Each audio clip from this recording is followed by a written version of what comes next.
This is a 6-story, 300,000 square foot building. It's connected to the old May building in 4 corridors in pairs. We're also connected to the Pepin building at the 2nd and the 3rd floor. Up here on the right is the new hospital's main lobby, main entrance.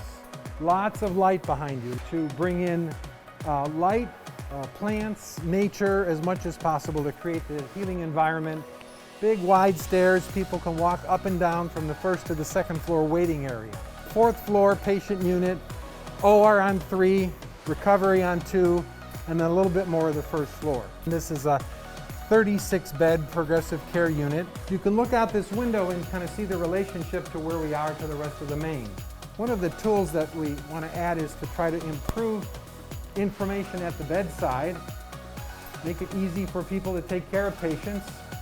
I'm a nurse, I'm going to sit here, I can look through these windows and I can see my patient, I can see the cardiac monitor hanging on the wall. We're in the 3rd floor in the operating room at the control desk. This is where people are working to help control activity. They've got computers and phones on the counters, but if you look up, there's going to be SurgiNet software monitors up above. 12 ORs over here. Let's take a look at the very first room here, and you'll get a sense of what they look like, and you'll be I'm sorry, what was that? Say it again, what did you say? That's huge. Huge. Really nice. We wanted to make the room big enough and the floor to ceiling big enough so that whatever we need, that you guys will help us figure out we can fit in this room.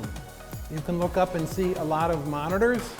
In all 18 rooms, I'm going to have 3 of these monitors in the field. And then if you look at the outside walls, you're going to see a monitor on the outside wall. On a scale of 1 to 10, I'm at about 9.9.